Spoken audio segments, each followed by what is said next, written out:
বন্ধুরা দেখেন আমাদের কিন্তু এটাও একটা ক্ষেত, একই ক্ষেতে কিন্তু এইটার যে ভুট্টাগুলো আছে এগুলো কিন্তু অনেক বড় বড় হয়েছে এবং এই ভুট্টাগুলো কিন্তু অনেক ছোট ছোট হয়েছে।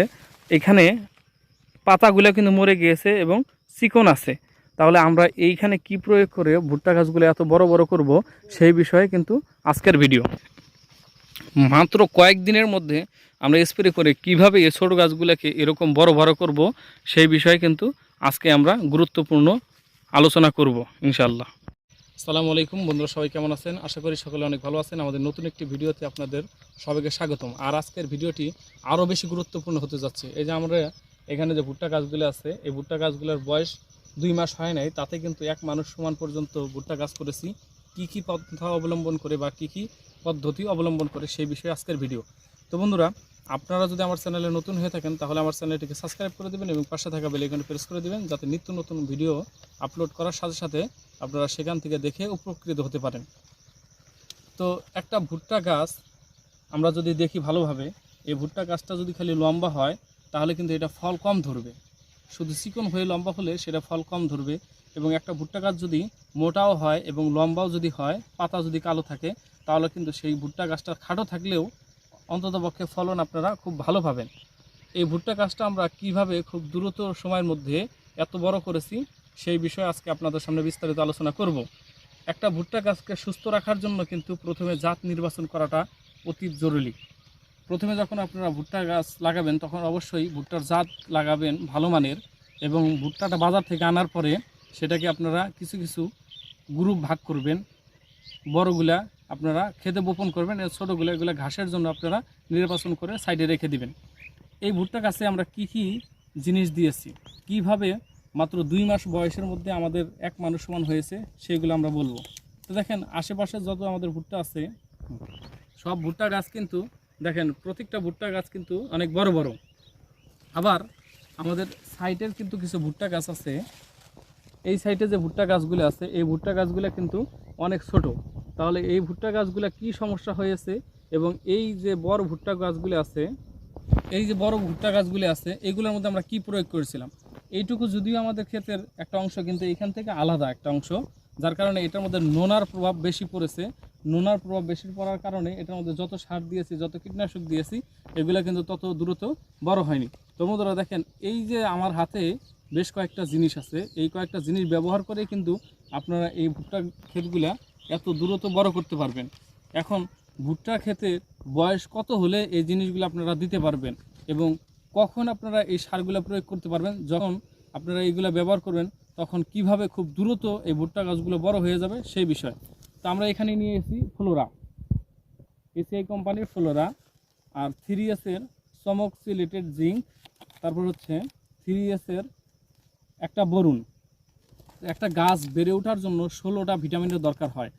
তার মধ্যে উল্লেখযোগ্য হচ্ছে magnesium, boron, potassium, phosphorus, calcium, iron, এরকম বেশ কয়েকটা জিনিসের দরকার হয়। এই বোরন অতীব একটা গুরুত্বপূর্ণ উপাদান বা পুষ্টি উপাদান, যেটা যদি একটা গাছের জন্য অভাব থাকে তাহলে আপনার জিঙ্ক যদি ভালো থাকে, ফসফরাস, আয়রন, ম্যাগনেসিয়াম যদি ভালো থাকে, এই বোরন কম থাকার কারণে সেই গাছটা বাড়বে না বা গাছটা ছোট থাকবে এবং গাছের পাতাগুলো সবুজ থাকবে না, যার কারণে আমরা এই বোরনটা নিয়েছি। তাহলে দেখেন বোরন সম্পর্কে আমরা একটু আলোচনা করি। বোরন এমন একটি প্রয়োজনীয় অনুখাদ্য যা অন্য অন্য পুষ্টি উপাদান দ্বারা পূরণ করা সম্ভব নয়। বোরনের অভাবের জন্য গৌণ উপাদান অভাবজনিত লক্ষণ দেখা দেয়।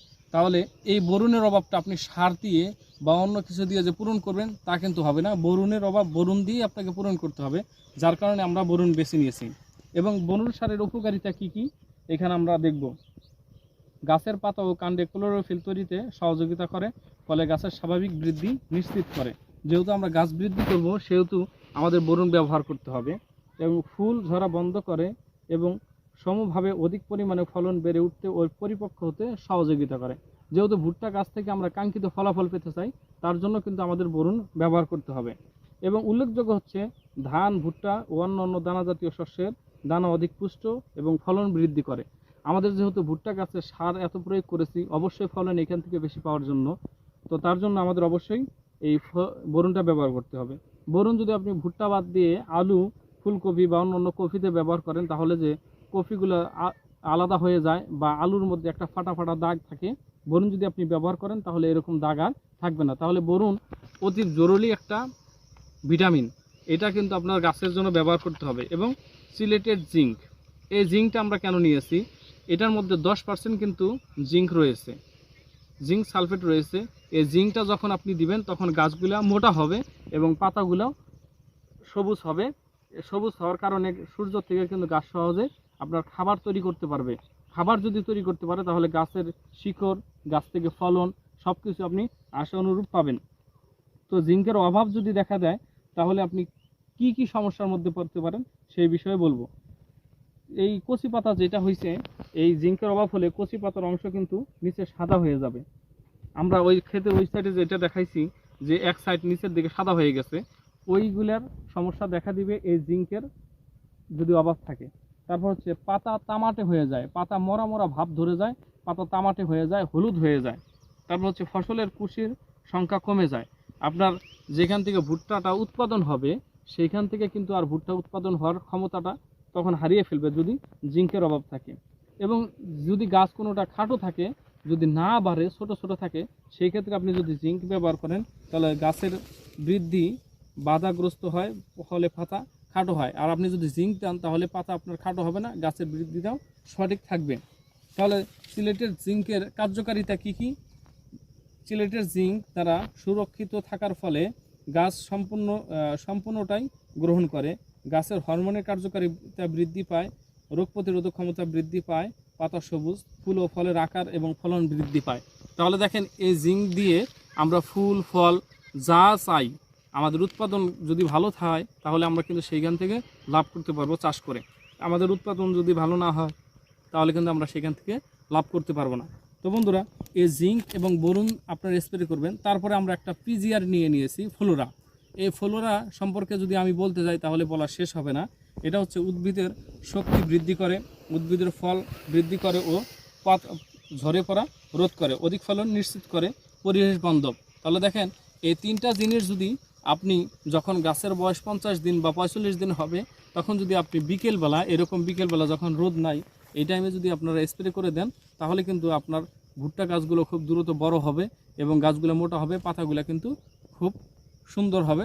বন্ধুরা, এই যে আমাদের যে ক্ষেতটা আছে এটার দেখেন পাতাগুলো কিন্তু মরে গিয়েছে এবং প্রত্যেকটা পাতা কিন্তু হলুদ হয়ে গেছে প্রত্যেকটা, এবং গাছগুলো কিন্তু খুবই ছোট আকার ধারণ করেছে এবং গাছের চেহারা কিন্তু খুব ভালো না। পাশের এই ক্ষেতটা কিন্তু দেখেন অনেক বড় বড় কিন্তু ভুট্টা হয়েছে, কিন্তু এখানে অনেক ছোট ছোট।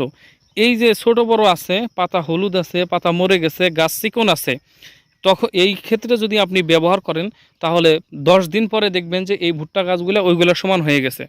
তাহলে আমাদের এই যে এখানে ছোট আছে, এইখানে যদি আপনারা ওই জিঙ্ক, বোরন এবং ফ্লোরা ব্যবহার করেন মাত্র 10 দিনে এই গাছগুলো কিন্তু ওইগুলো সমান হবে। এবং যখন আপনি স্প্রে করবেন, স্প্রে করার পরে যদি আপনি কিছু সার দিতে পারেন, সার দিয়ে আপনারা পানি সেচ দিয়ে দিবেন, তাহলে কিন্তু 100% রেজাল্ট আপনারা পাবেন।